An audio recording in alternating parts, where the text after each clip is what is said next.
Well, I guess you could call this the fourth P in my video series, but it's really just a conclusion to my parody video. So I'll leave it as being a part 3B or something. I don't fucking know. You decide.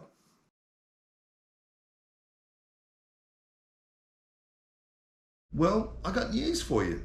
We've already tried. Well, the League of Nations became effective on the 10th of January 1920 at the end of World War I. The war to end all wars.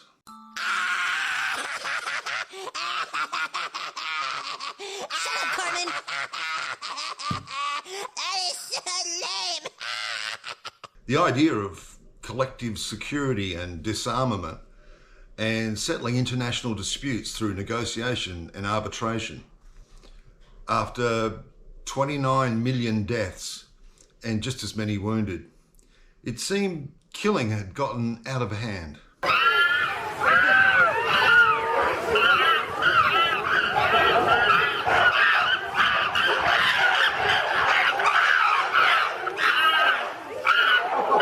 The League lacked its own armed force and depended on the allies of World War I, Britain, France, Italy and Japan. And they were the initial permanent members of the Executive Council. At its peak, it had 58 countries, notably not the USA. It was hesitant to enforce any sanctions because it didn't want to provoke other wars. Well, after failing due to various walkouts,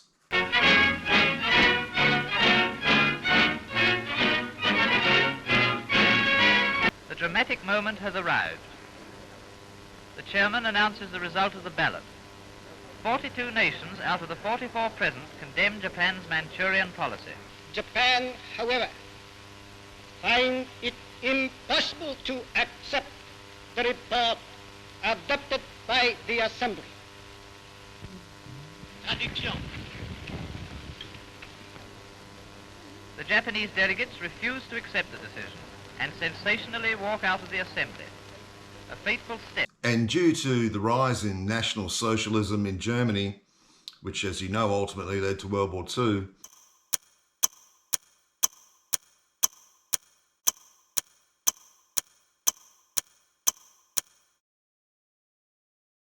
it lasted about 26 years and was replaced by,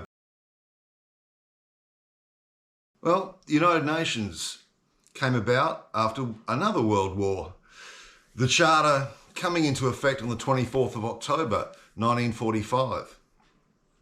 Besides maintaining international peace and security, it was tasked with delivering humanitarian aid, promoting sustainable development and upholding international law and protecting human rights. Of the 193 member states, 70% of them were not democracies. The real power was always tied to the Allied countries who had declared war on the Axis powers during World War II. Sound familiar?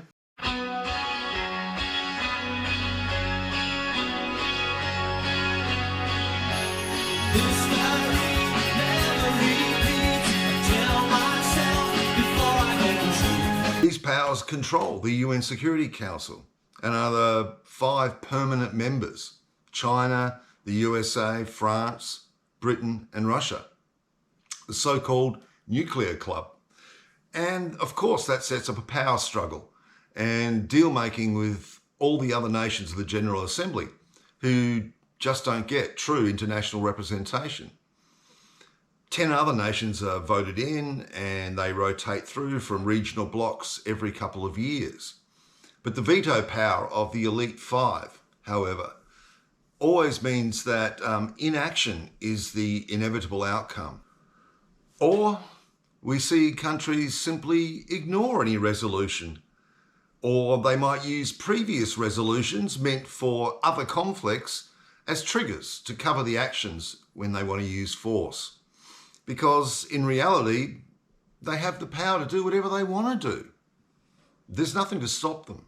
Every statement I make today is backed up by sources, solid sources. These are not assertions. What we're giving you are facts. Indeed, the facts and Iraq's behavior show that Saddam Hussein and his regime are concealing their efforts to produce more weapons of mass destruction. And we have sources who tell us that he recently has authorized his field commanders to use them. He wouldn't be passing out the orders if he didn't have the weapons or the intent to use them. The Iraq War killed an estimated 150,000 to over 1 million people based on these erroneous sources. The then United Nations Secretary, Kofi Annan, said in September 2004, from our point of view and the UN Charter, it was illegal. We could go on about multiple complaints, but you're probably aware of the shortcomings. The real question is, why did we fail? I think anyone listening will know the answer. Lack of application, lack of action, self-interests, and basic greed and power. Well, here's one personal account of how it did work in my time, and one that I witnessed. East Timor is a small island off the north coast of Australia, and it was part of Indonesia for about 20 years. After centuries of Portuguese colonial rule, Indonesia seized control of the island in 1975. Indonesia decided to call a snap referendum on the issue of East Timorese independence in 1999. The vote was administered by the United Nations mission in East Timor. Indonesian soldiers backed and trained gangs who were involved in the intimidation of villagers and attacked a UNIMET office before the vote. Indonesia denied involvement and said that everything was under control. Despite the intimidation, the people voted nearly 80% for their full independence. Then all hell broke loose. Paramilitaries warned of bloodshed to come. The towns were burned. Tens of thousands of people fled to the mountains. Their capital, Dili, was burned. Then Indonesian President Habibie said that reports of the bloodshed in East Timor were fantasies and lies. The UN later reported that about 130,000 of these lies were the casualties of this war. Australians were furious, and I concur with the sentiment at the time towards Indonesia. Crushing the Timorese people's hard-fought and won fight for freedom. It was intense here. Then Australian Prime Minister John Howard, in consultation with the United Nations Secretary Kofi Annan and former US President Bill Clinton, agreed to Australia's request to lead a peacekeeping force with the right to defend itself. Clinton stated, "We are ready to support an effort led by the Australians to mobilise a multinational force to help bring security to East Timor under UN auspice. The eyes of the world are on that tiny place and those poor, innocent, suffering people."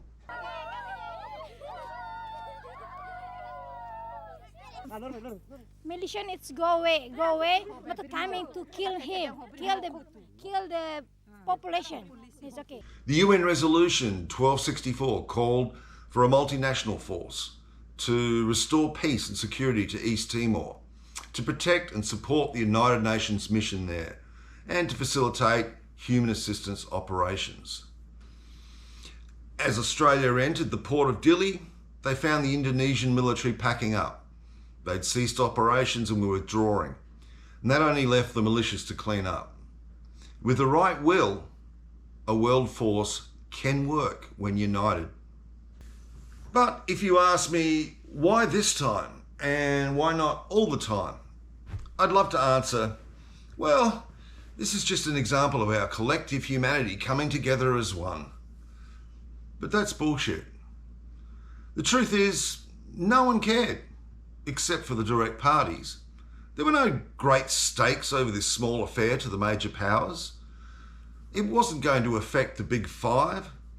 There were no major territorial losses or gains, no power blocks to appease, so okay, go for it.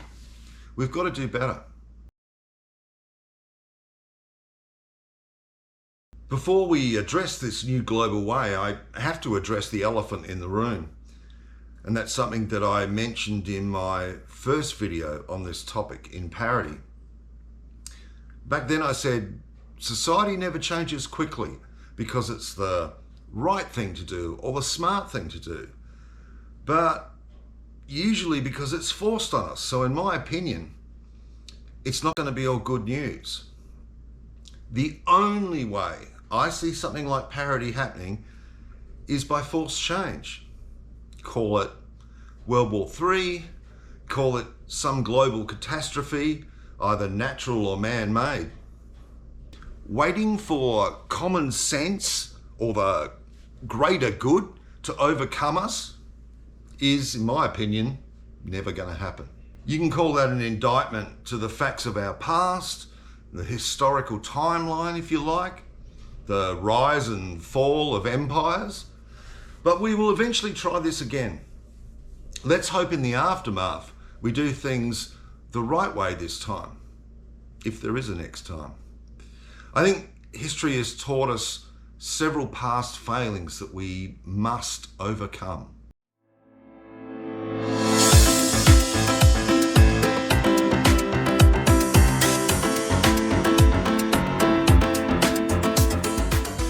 Founding principles must include a constitution that provides equal wealth distribution for all its member countries, based on similar principles that I'd outlined in my parity video, capping wealth in terms of benefits, a truly equal power sharing arrangement for any amendments to the Charter other than the founding principles. For any trade or defence alliance with any country in the world, those countries must be part of the global charter. Established boundaries must be drawn up. After a period of consultation, a map of countries must become international law. That'll be fun. But this has to happen.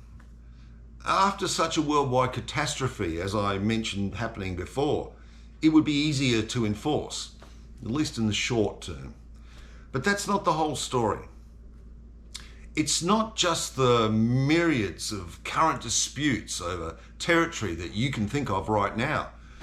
I've met perfectly normal people, friends, here in Australia and overseas, born in free democratic countries like Australia, the US or Canada, people who I've loved dearly and socialised with all the time. And then, if by chance you mention the wrong country, they get triggered. And they fly into a rage about that particular country. Not because of some current conflict, but because one of their ancestors had conflicts hundreds of years ago.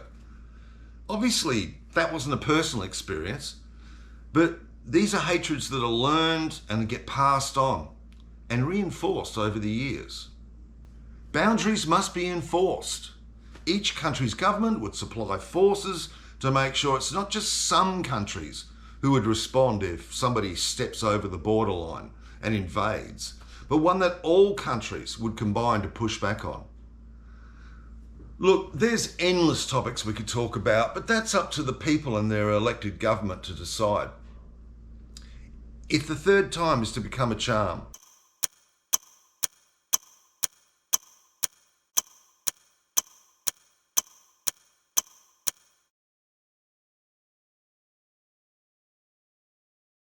we must come up with a solid, enforceable foundation that's equal for all the people. Our planet sits precariously on an outer arm of a typical spiral galaxy. Not a special galaxy, just another one of up to 2 trillion others throughout the universe. Our solar system may be one of, well, it's too big a number for me to handle in my brain, so I'll just put it on the screen. Roughly a trillion possible solar systems. Yet, as primitive as our exploration is of this great expanse, We are driven on because we feel our existence is special. We just don't know how many more like us there are out there. At some point, we have to realize where we stand in the scale of the cosmos. That if we ever hope for our species to move on, it won't be as Americans or Russians, as capitalists or communists, as Muslims or Christians, but as humans.